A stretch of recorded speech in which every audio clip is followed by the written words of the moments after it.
Hey everybody, Eric here from Bloat Games, coming at you today. Trying something a little different. I'm gonna make sure it works, and then we'll jump right into it. I want to do a kind of a live stream, and had several people asking me about could they get some more details about the Blackest of Deaths, which will be our Kickstarter launching on April the 9th, 2019. It's a fantasy game. It's our first real fantasy game. This one was written by me with some additional writing done by Mr. James M. Spawn from Barrel Knight Games. Or Barrel, yeah. So we got that coming up. But let me just make sure that everything's streaming through, and as soon as I get the go ahead, we'll get right started. Hopefully, everybody out there's having a good Sunday morning. Let's see.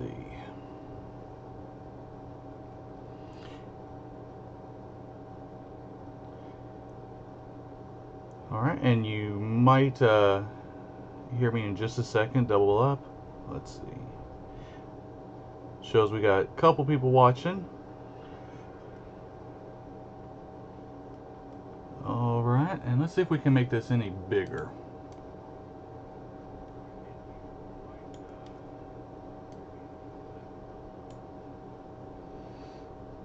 Let's see how that works out. So again, the Blackest of Deaths, it's I call it my dire old school fantasy RPG. It's not your typical OSR like your standard white box OSR. A little bit different, a little bit more involved, and got some newer mechanics, but it's definitely old school in feel. So one of the early things that I shared out that got a lot of people excited and talking about this game was actually this warning that's coming up right here. Let's do this real quick. All right. Caution: your characters will die. That was a big one that kind of caught everybody a little bit off guard. Even though this is designed with modern or more modern mechanic and game philosophies, the Blackest of Death is definitely old school from the standpoint of play. Um, like these caves, dungeons, and dark dwellings that you're going into and trying to loot can kill you. They were not places that were designed to be beaten. These were places that were designed to kill intruders.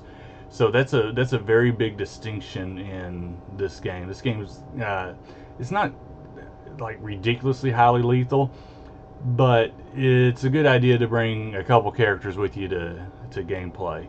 Um, if you're not playing like godlike characters in this game, you're playing, you know, fairly decent equipped um, characters and decent skilled characters, but you're fighting things that you shouldn't be fighting. You're going up against monsters that you shouldn't be facing. Um, One of the big things in this game, and that I personally don't believe in. I don't believe in a lot of game balance, meaning I don't try to give the characters only things that they can, put the characters against only things that they can beat. There's sometimes that it's a lot better, especially in this game, to run than it is to fight, or to talk to and try and negotiate than it is to go straight against. So let's see. Actually, we'll go back here. All right. So there's the credits for if you want to see who's all doing what. Of course, I wrote and designed the game myself with some additional writing by James Spawn. I did the layout, and then we got art by Dean Spencer, Daniel Cormier, or Commercy, Jeremy Hart, Bradley McDivitt, Luigi Castellini, Nathan Rao, and Rick Hershey. And then, of course, I give the shout out down here. Make sure to check out The Hero's Journey. and White Star by Barrel Rider Games. The game itself is just over 105 pages long. But this is the first page where it really jumps into the rules, and this is something that is very big that people need to know right up front. Of course, with it being an old school style game, it is rulings over rules. So the Dungeon Master, let's see, not seeing you. Yeah, you shouldn't be able to see me. I got it hidden. I got kind of a mess in my office behind me, so right now we're just going to focus on just the game itself. But so rulings versus rules. But here's the core mechanic, and this is what you're going to do for just about every instance in this game. You're going to roll a 1d20 and a 1d6 simultaneously.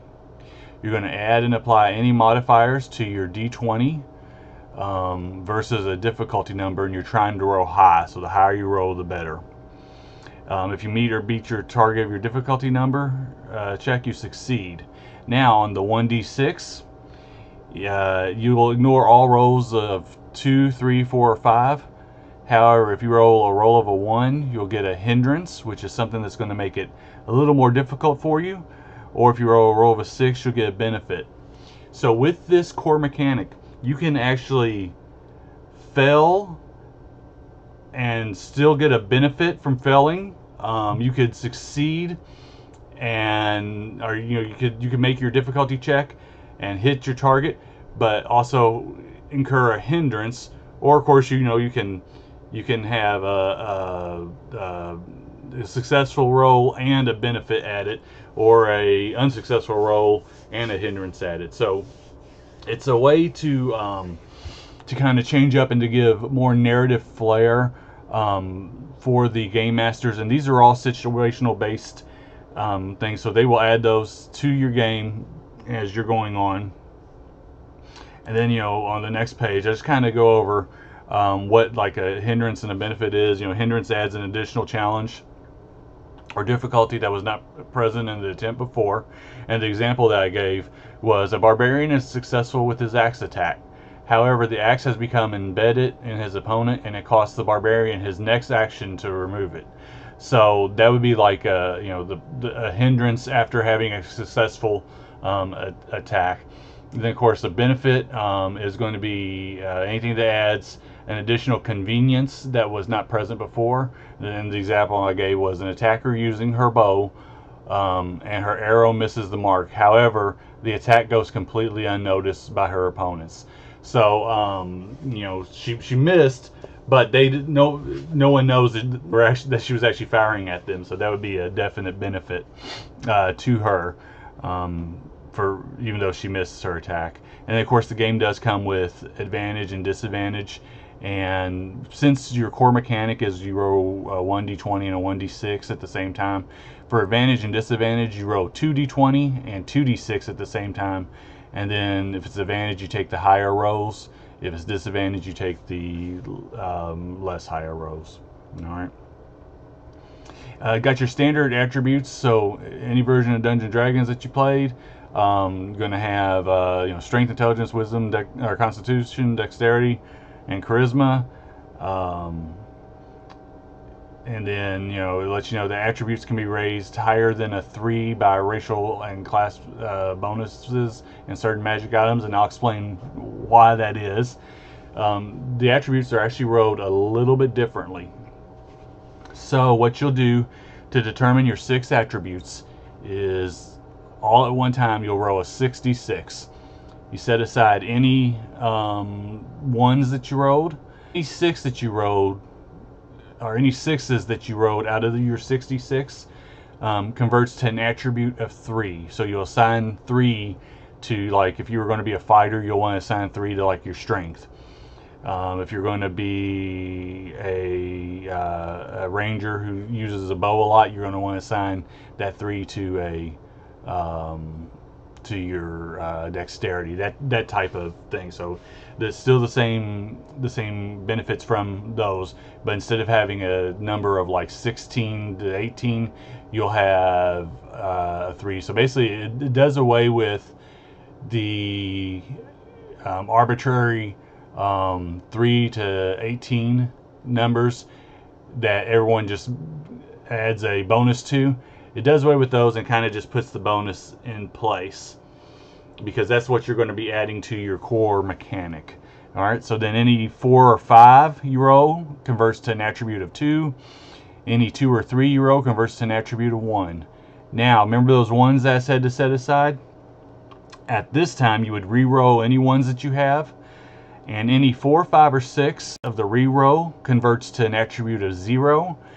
Any 2 or 3 converts to an attribute of -1, so you actually suffer a penalty on your rolls. And then any 1 would convert to an attribute of -2. And so you see down here we got this box showing an example. In this case, I rolled 66. I rolled 1 6, 1 4, 2 2s, and 1 1.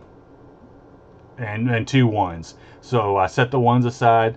The 6 converts to 3, and I assigned that to my strength. 4 converts to 2, which I assigned to my intelligence. The 2s convert to 1s. Assign those to my dex and wisdom. The 1, which I rerolled a 5, converts to 0. And then the other one, I rolled a 1, converts to -2.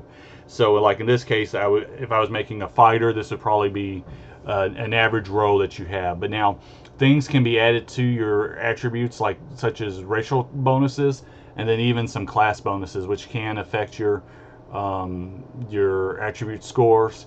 And then some magic items as well will raise and change your attribute scores. So that's a big difference. It sounds clunky. It's a little bit hard to explain, but once you do it a couple times, it becomes like second nature, and it really helps to speed up the game and streamline the game, and then just doing away with those arbitrary 3 through 18 attributes. Alright, so hit points. Your character starts with a base hit point score of 10, and then you add or subtract your con score, and then you add, and that there's also could be changed by your race or your class. After character creation, the only way to increase your hit points is by acquiring very rare magic items. That's going to sound really off to a lot of you, but the reason being is that there is no leveling in this game. This game, it kind of operates kind of like the Legend of Zelda, the old Nintendo game. So how your character improves is by getting magic items, finding hearts, which could give you additional hit points, things along those lines, and that's how you build your character.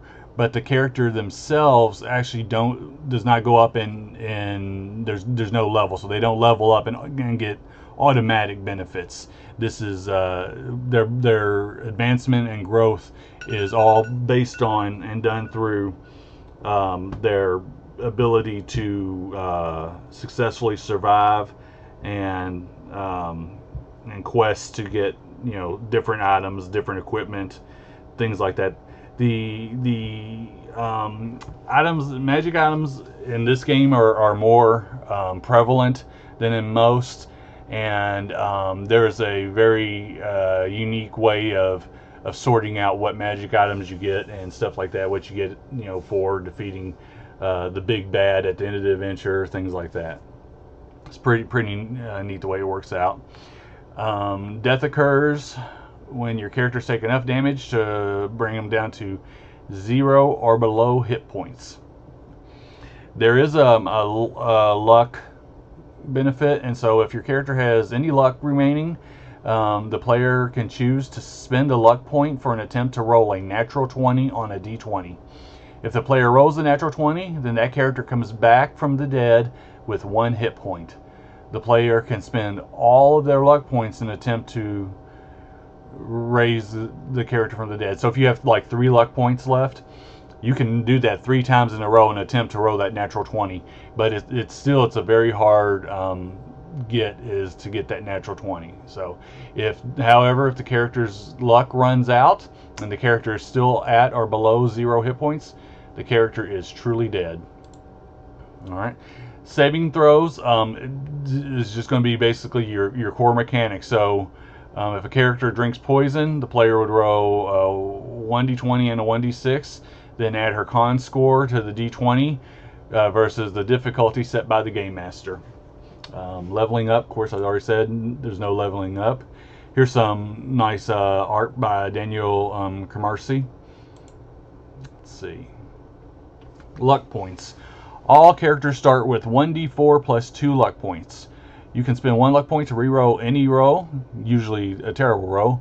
However, you must accept the reroll as final, even if it's less advantageous than the first roll, and you cannot spend another luck point to reroll a reroll. You can spend as many luck points per session as you want, and you only regain 1 point per session, and then certain powerful and rare magic items grant additional luck points. Anybody who's familiar with the survival mechanic and the Survive This games, this pretty much is that. So that's where that came from. Is just a way, because this game is highly lethal or can be, and it's a way to offset that somewhat. All right, then evade and armor points. There's no armor class in this game.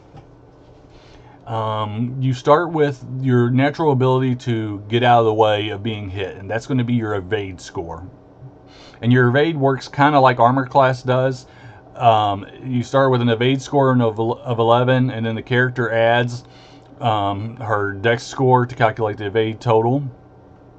So if, say, you have an evade score of 13 and somebody rolls a 12, they miss you. Or if they roll a 13, they miss you, because a defender takes all ties. But then your character also gets armor points. So for any qualifying armor or shield, there will be an armor point or an AP point value, or an AP value of between 1 and 4, depending on what it is. And for each AP or each armor point that you have, it reduces the amount of damage that you take. So let's say that with that same character that has a 13 evade, right? The character's fighting a vampire, and the vampire rolls a 14 to claw it. That claw hits. The vampire rolls 1d6 damage, and then rolls a 4. And now let's say that your character has 3 AP points. So then your character would actually only take 1 hit point of damage. One thing to note here is a successful attack damage cannot be reduced below 1 point of damage. So if, say, you have an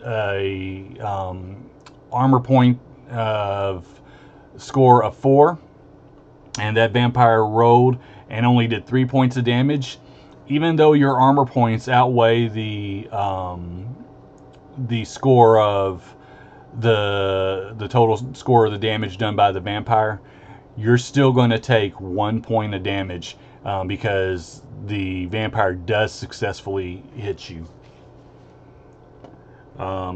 Characters' armor points can never exceed 6 points. No matter how much armor they're wearing. So if they pile on as 20 pieces of armor that would give them 20 pieces or 20 point armor points, they're still only going to have a score of 6 points. Now, this does not apply to magical armor. Magical armor, they can actually go above 6 points, but it applies to just your normal standard types of armor. All right. Everything in turn talks about how the game operates. The game operates when you're doing combat, you roll initiative, which is basically a d6 plus your dex score. Whoever wins the initiative starts the combat, and then the game works kind of like a board game. It goes clockwise around the table, and everything that you do is in turn. If you're just in a town, the game master should look at the person who has initiative, say, okay, what do you want to do? Resolve that, then go to the next person. What do you want to do? Resolve that, go to the next person.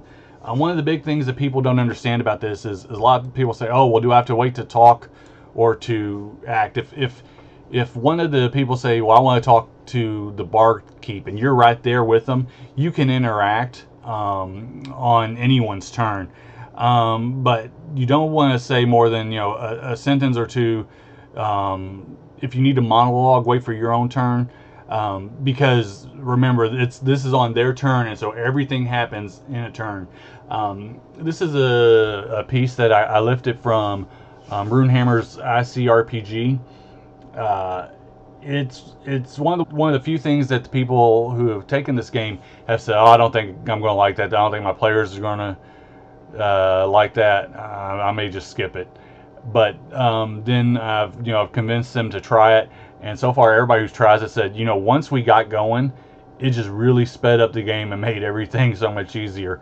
So like I said, I can't take credit for this one. This is a concept that I lifted from Runehammer's ICRPG, but it really does work, and it keeps the game going and keeps the game up, like a sense of urgency about it. So there's not a lot of lollygagging around. Another great piece of art by Daniel Commercy. All right, and now here are the races. You can choose between a dwarf, an elf, a goblin.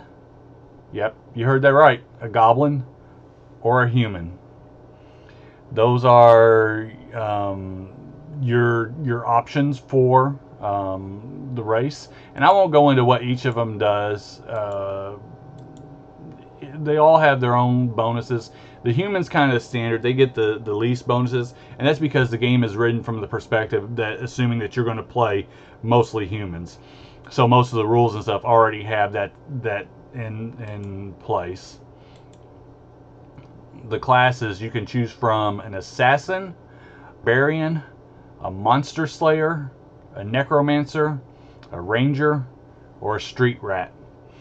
And the assassin, this is some great art. A lot of the art that's featured in here is art by Dean Spencer, and I really love his color art, but his black and white line art just is wonderful. And so each class comes with, typically you get some kind of class bonus, some kind of class restriction, lets you know if there's any armor restrictions. You get skills and stuff that only your class can do, or bonuses to something above and beyond. The barbarian class, the monster slayer. The monster slayer is kind of the cleric of the group, but you're more focused on, you have a chosen enemy, so you can choose between like vampires, werewolves, undead, zombies, mummies, demons. You can choose one of those races, and you're almost obsessed with hunting and killing those races. You're driven as if by the hand of God to take out those races, and you get bonuses for fighting those races. And they have abilities kind of like smite, healing hands, cleaving a chosen monster, gift from the gods, that type thing.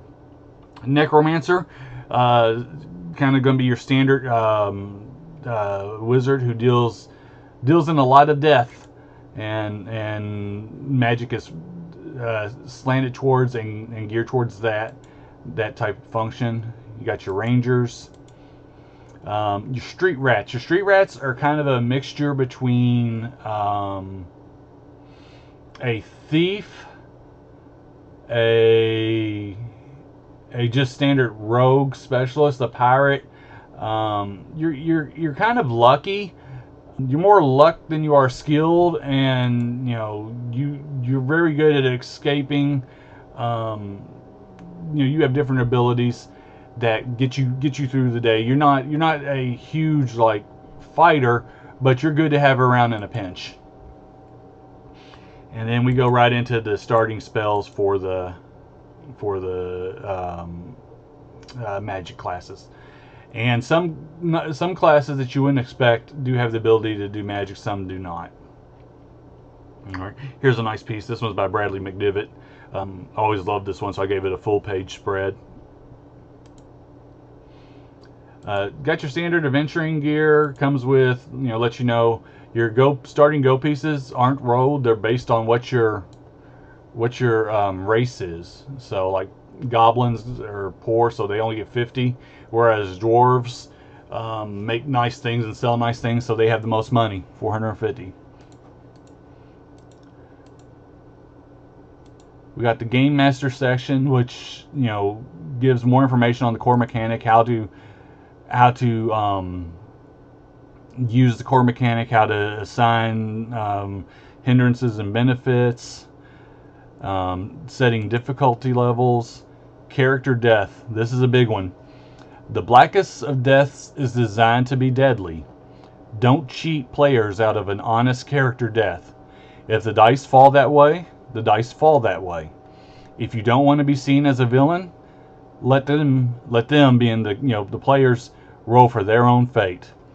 The inverse to this is never subject them to an unwarranted death. Let their decisions, their choices, and the roll of the dice do the dirty work for you. So, this game is designed to be deadly, and, players shouldn't be given second and third chances that aren't in the rules, because they're, part of playing this game is, the game, without it having a leveling system, is more about how long can you survive, and it is about how high in level you can ascend. So, guidance on armor and evade points and how to handle combat. We got the monsters. We're going to kind of fly through the monsters, just because this video is going really long. Treasure. Treasure and magic items are given out, and this is something that's pretty neat. So at the end of the adventure, or the end of a really big battle, the characters can roll on the main treasure chart. And so it starts with the D6, and you can see the different categories is broken down into an attribute, a heart, magic items, potions, and spells. And it tells you what page to turn to. So if, say that you roll a 2, you're going to turn to page 72.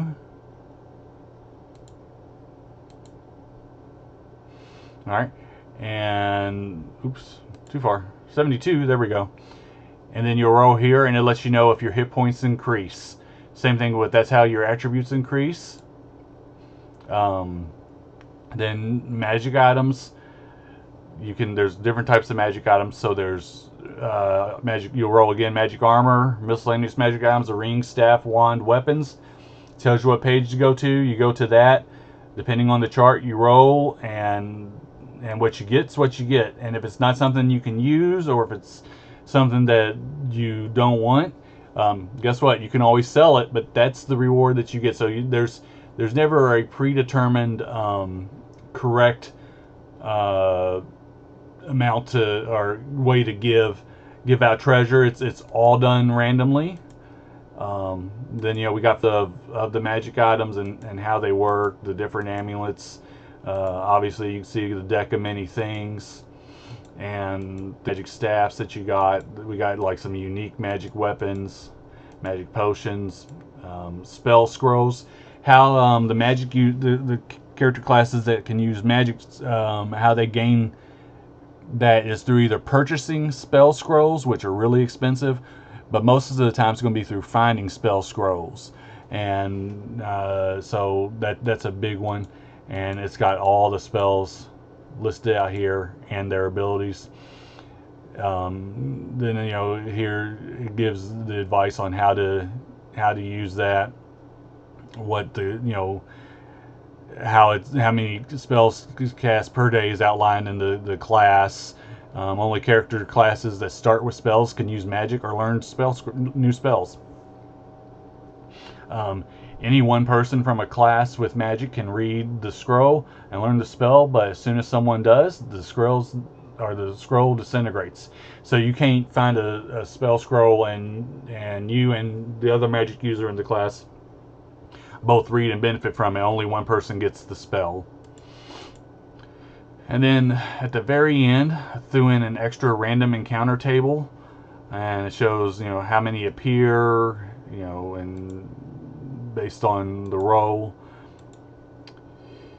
And then very last page, the Blackest of Deaths refers to those sad adventurers who were critically wounded while adventuring in dungeons and other underground dwellings, who were left behind by their adventuring party to slowly bleed out and die as the last light from their torch burned dimmer and dimmer until all that was left is the black and the death. So that's the quick overview of Blackest of Deaths. I'm going to hope to do a few more things to where I can focus in. I was kind of trying to fly through this, make sure that I got as much covered as I could for everybody. But again, this Kickstarter is going to launch on April the 9th. So just a little over a week away. I guess, yeah, a little over a week away. And then it'll run for a month-long Kickstarter. But as you see, the game's written and ready to go, so you won't be waiting, a ton of time for it to come out. And then that's what we have for everybody. I hope that you found this helpful. I hope this answered some questions. I know I haven't been able to answer any questions from the chat. I will go back and read the questions from the chat and try to answer them down below in the comments section.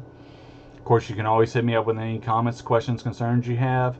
You can follow Bloat Games on Facebook, follow us on all our social medias, that type of stuff, and I'll be back at you sometime soon. So thank you all for tuning in, and hopefully everyone has a great day.